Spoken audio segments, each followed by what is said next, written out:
Hello，大家好，我係毛毛啊。今日咧，我會介紹一間西朗市場附近嘅隱世大排檔㗎。呢度係1號線地鐵總站西朗站 B 出口，而隔離咧就係 A 出口啦，兩個出口都可以嘅。一出地鐵站咧就係西朗市場啦。咁我哋要去嘅大排檔咧係要穿過成個西朗市場先去到㗎。咁沿住西朗市場嘅呢條路一直行入去。依家咧係下晝嘅4點半，都好熱鬧啊！不過咧就少咗拉車仔嘅阿姨啦。沿住西朗市場呢條路一直行入去，咁其實本地人先至會叫呢個市場做西朗市場嘅，正規嘅名咧係叫做江南麗朗市場嘅。地圖應該都係要搜索江南麗朗市場，睇睇下晝啊，包鋪都仲有好多貨㗎。下晝咧都係有好多人拉住車仔過嚟，家庭主婦顧住佢哋一日三餐，唔容易㗎，好辛苦㗎。呢排天氣好啊，好多賣湯料店嗰啲咧保存得唔好就拎出嚟路邊度曬一曬，認住邊間鋪頭成日拎出嚟曬，證明佢啲貨去得慢啊，肯定冇咁新鮮嘅。不過廣州依家真係好熱啊，成30幾度。我哋轉入呢條路度，上次賣湯料嗰條街啊，行過湯料鋪就會見到我哋之前食過嘅西關雷叔芝麻糊店㗎啦。不過都好辛苦啊，老細一日到黑要係企喺門口度叫賣。向前行冇幾遠咧，就係上次好繁忙嘅包鋪同埋賣粽嘅店啊！依家又下晝啦，大家出嚟咧主要都係買餸嘅，好少人會再買麵包啊啲嘢噶啦。我哋咧就向右邊行，左邊咧就賣肉嘅，右邊咧就賣生果嘅。肉檔咧就依家最繁榮噶啦。嗱，西朗市場有部分咧都仲喺度裝修緊嘅，呢幾間起緊嘅咧就係之後會擴張嘅區域啦。因為太熱太曬啦，所以鋪頭咧都會拉咗呢種棚出嚟嘅遮遮太陽。哇！今年荔枝真係好平啊，桂味有枝嘅6蚊一斤，冇枝嘅即係簡正味啊5蚊一斤，算貴㗎啦。去到啲批發市場仲平啊，1、2蚊都有啊，好誇張㗎。不過食得荔枝多咧就容易熱氣。沿住呢條路繼續行，行到嚟呢度就海鮮區域啦。不過呢間點法咧就唔係我哋之前買三文魚嗰間，呢間咧主要賣游水海鮮嘅。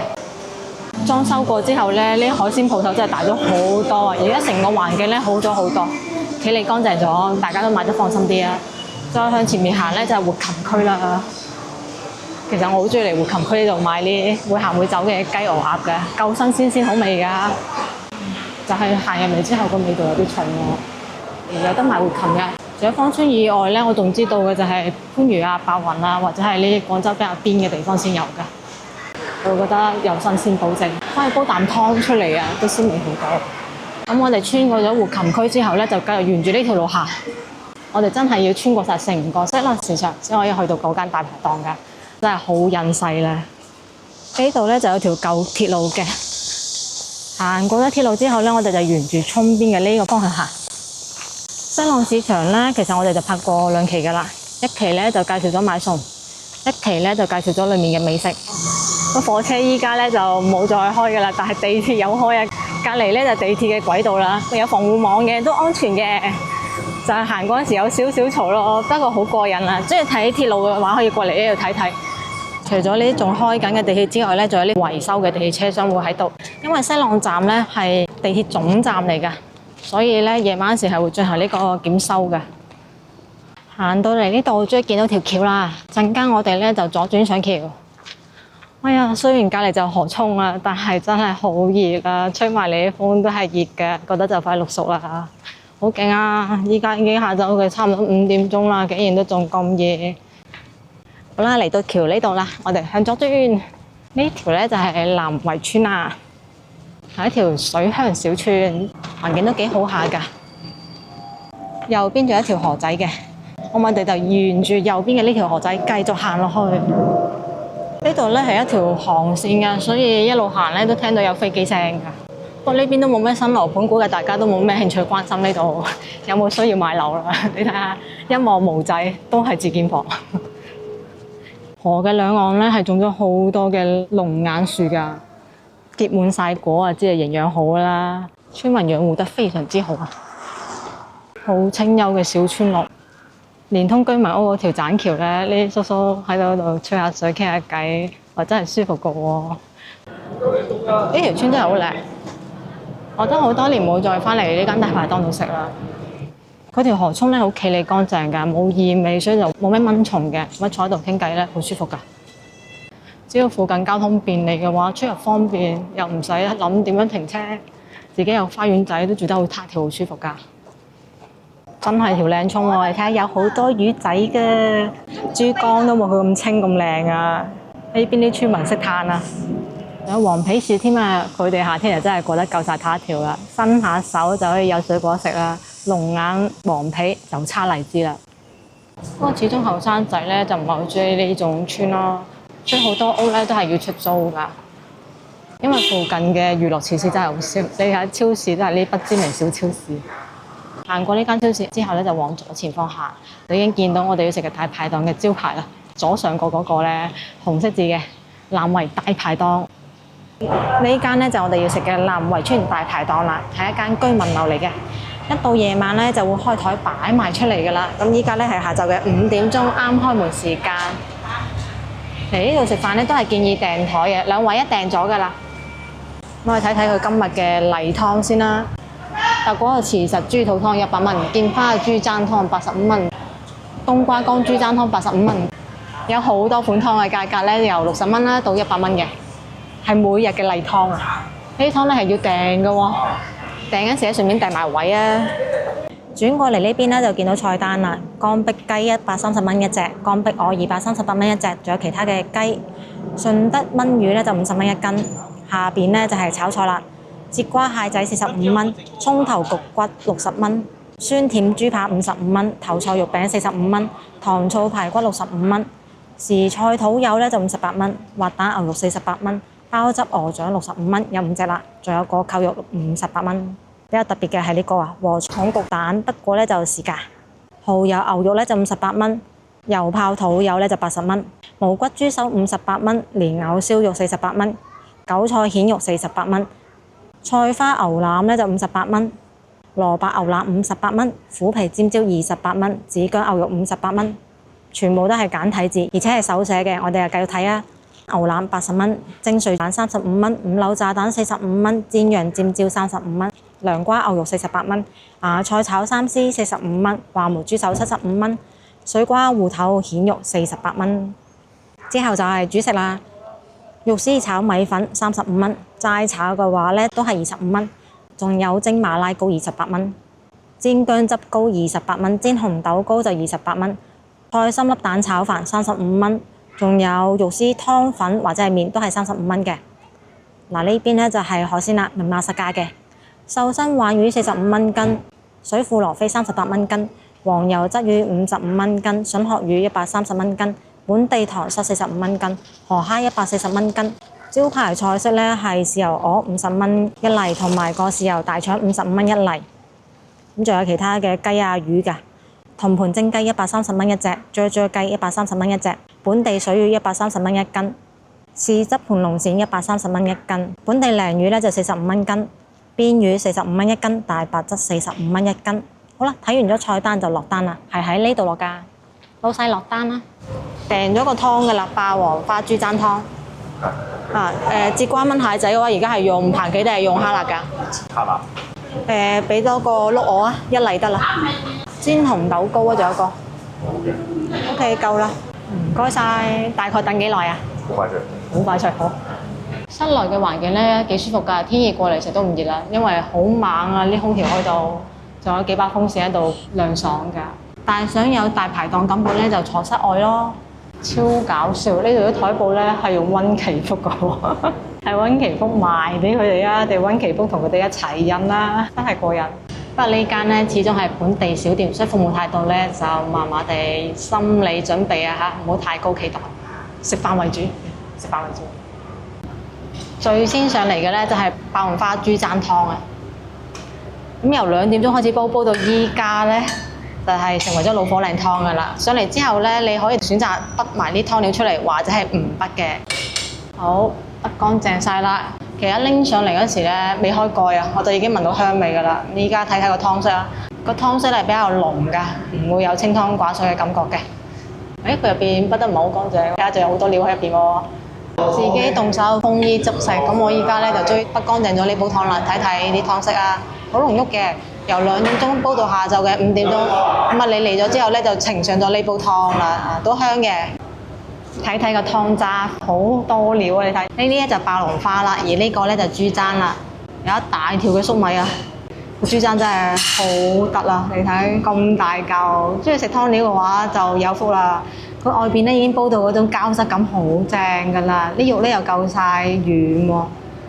廣州人飲湯咧都習慣滗晒啲湯渣出嚟嘅，咁放喺個碟度。就算係唔食咧，都會咁做㗎。不過其實咧都可以點豉油食㗎，有唔少人咧都好中意食湯渣嘅。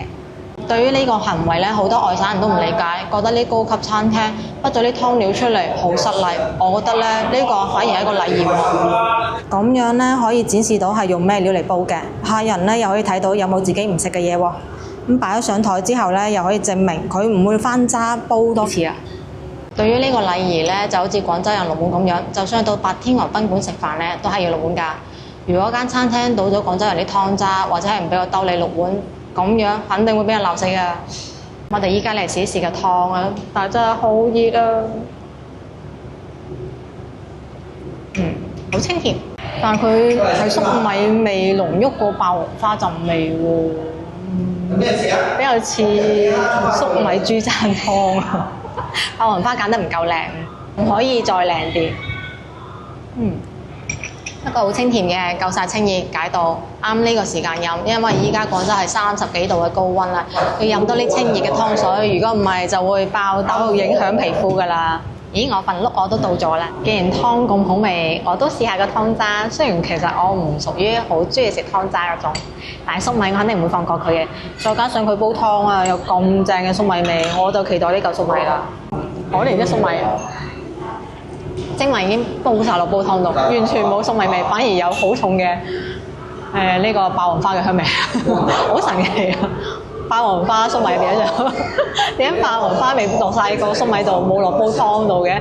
煲湯反而變咗做豬踭粟米湯喎，奇特！陣間再食，等我而家試埋個豬踭啦。嗱，佢真係煲到好腍嘅喎，筷子嚟嘅咋，一扯就扯咗出嚟啦，哇正喎！試一試呢個豬踭，哇真係正，佢嗰個膠質嘅感覺好正。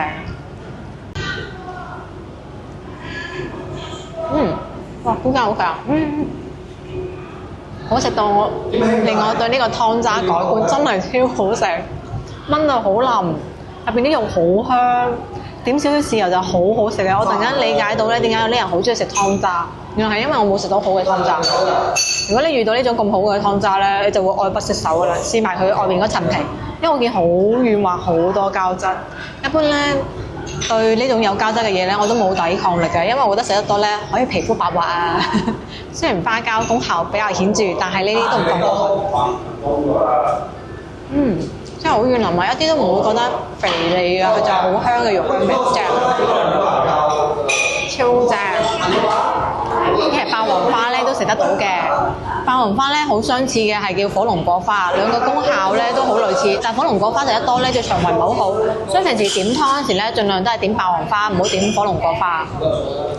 兩個嘅批發價係差好遠㗎，個樣乾咗之後好似嘅。呢條豬踭咁好食咧，因為佢用新鮮嘅豬踭啊，超靚，好正好食。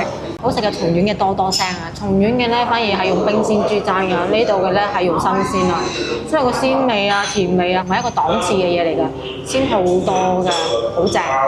所以咁貴呢煲湯咧係有價值㗎，湯料係全部食得到，而且係好食㗎。連我呢個唔算好中意食湯料嘅都想食晒佢啊，真係好正啊！碌鵝一嚟50蚊，睇睇個份量都大嘅。就咁睇咧，切工咧係幾好下嘅，整齊均勻。按呢種村嘅大排檔入邊嚟講咧，功夫算唔錯㗎啦，上晒色入晒味㗎啦。一上嚟咧係聞到香味嘅。呢個咧係胸肉部分，就咁睇落去咧，皮下脂肪就唔多嘅，肉咧都比較大嚿㗎，好厚實嘅肉啊，都吸引嘅。咁吸引咧就係基本，之後咧就試個味道啦。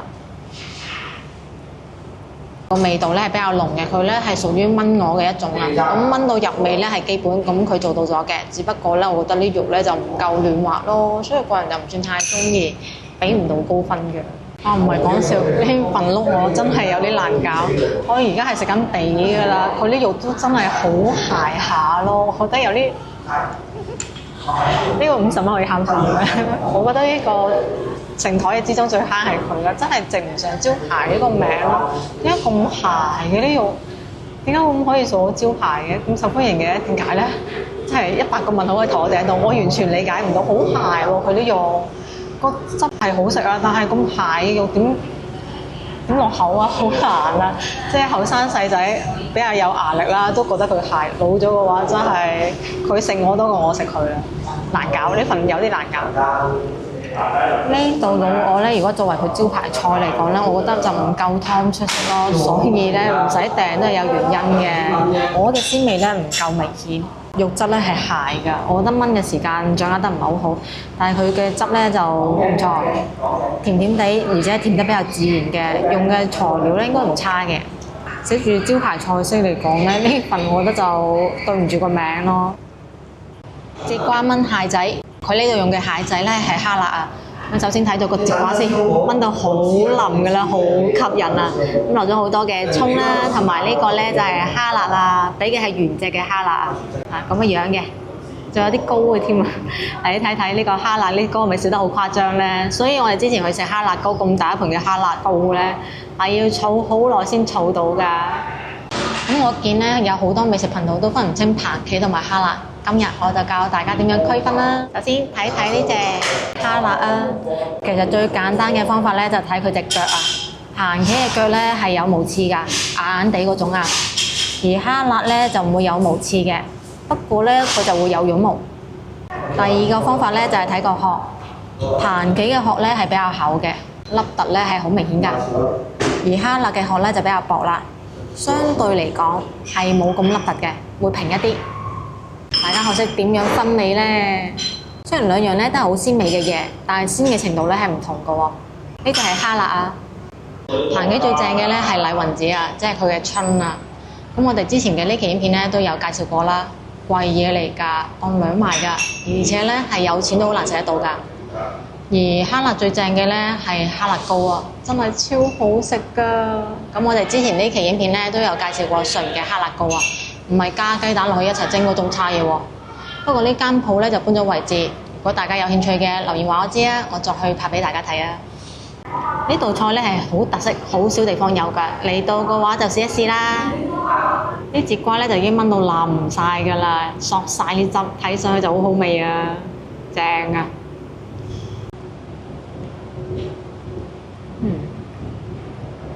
因為好多蝦辣，所以令到呢份節瓜都好鮮味啊，好正啊！佢嘅調味就啱啱好啦，唔話將個汁咧搞到太過結，冚晒各自嘅鮮味。而家食得到瓜嘅香味之後，有蝦辣嘅鮮味之後就好好食啦。但我覺得咧，如果可以落多啲粉絲就好啦。佢而家個汁咧好啱撈粉絲一齊食啊，真係好正。夠晒佢淋嗰啲花邊度，好好食啊！蝦辣都幾好肉㗎，而且咧有膏啊，最抵食係呢味餸啦，真係抵食，好鮮好正啊，好好食啊！為咗呢道菜咧，我都會再翻嚟呢間大排檔，真係太好食啦，而且外邊冇啊，起碼我身邊咧就冇呢味餸嘅大排檔咯，就得呢一間咋。呢道菜真係好過分，佢蝦辣咧仲多過啲節瓜啊，怪唔知咁鮮啦！啲節瓜玩快就食晒啦，只能食蝦辣啦，真係。好抵食啊！個味道真係好正，我對呢個汁愛不釋手，非常之滿意啊！推薦一定要過嚟試呢道菜啊，超級無敵好食啊，好鮮好鮮啊！同埋啊，我好中意佢啊！佢炆到夠晒入味之後咧，嗰啲節瓜嗰啲籽啊都唔會覺得青啊，有啲叉嗰啲咧就會有嗰陣青味啊，呢種就唔會，真係好鮮好好食。將一個蔬菜炆到咁好味係有技巧嘅。煎紅豆糕一份嘅份量咧都幾大㗎，有10幾件紅豆糕㗎。咁我哋睇睇呢個紅豆糕啊，呢個煎咧係煎得好靚嘅，一面有煎，另外一面都係有煎嘅。哇，仲有好多嘅紅豆添啊，而且係好厚嘅一塊紅豆糕啊，端嘅感覺啊。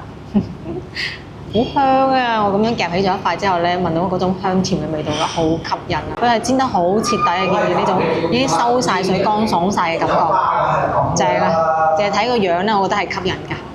剩低就交俾個味道啦。厚切嘅紅豆糕真係好香，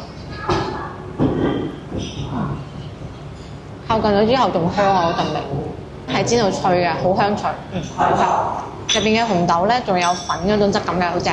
糕咧就夠晒軟滑，所以有3重唔同嘅口感，好有層次。味道唔會太過甜，我好中意呢份紅豆糕啊！唯一弊端就係份量太大啦，佢真係10幾件咁多喎，我覺得好驚食完咗呢份糕點之後咧，都食唔到餸添啊！太大嘅份量啦，有啲抵食過頭。食飽飽就埋單啦，出嚟呢度埋單嘅，坐滿晒好多人嘅喎，唔該埋單啦 ，B 台嘅，我睇睇單價幾多嘅先。哇，好正喎，用算盤計數嘅喎，好耐冇見咯喎，勁喎，216蚊，嗱睇睇單價。咁紅豆糕咧28蚊嘅，碌鵝咧就50蚊，節瓜煲蟹仔咧就45蚊嘅，霸王花煲豬踭咧85蚊嘅，216蚊。好，唔該晒，埋咗單就走人啦，排隊等位㗎啦，咁滿我都唔好阻住人哋啦。咁啊食飽飽啦，咁我哋依家咧食過好多間大排檔啦，每間大排檔咧都有拿手好餸㗎。咁呢間咧就屬於養生大排檔，最推薦嘅咧係過嚟飲湯啊！佢煲湯真係真材實料，好好味㗎。好似我哋今次試到嘅呢個係霸王花煲豬踭啦，佢豬踭又大又靚，淨係個豬踭成本咧都要40-50蚊啦。所以80幾蚊飲呢煲湯咧係好抵㗎，份量係巨大嘅。最後我係打包咗好大煲湯翻去嘅。你係咪非常之大煲湯咧？好重手㗎。不過除咗飲湯之外咧，最推薦嘅係嚟食嗰個節瓜炆蟹仔啊，係值得5星推薦㗎，好鮮好好味啊！佢就係炆呢個節瓜，就用咗20幾隻蝦辣啦，所以個鮮味可想而知幾咁犀利啫！食到我舐味，好正好正，推薦你過嚟一定要試呢個餸啊！至於其他菜式咧，就屬於家常菜啦，大家可以按喜好揀。佢用材唔差嘅，做嘅咧係健康嘅味道。咁今日嘅視頻咧就到呢一度啦，中意我嘅視頻想食地道粵菜嘅，記得關注我頻道啊，點個 like 啊，分享俾朋友仔，下期見啦，拜！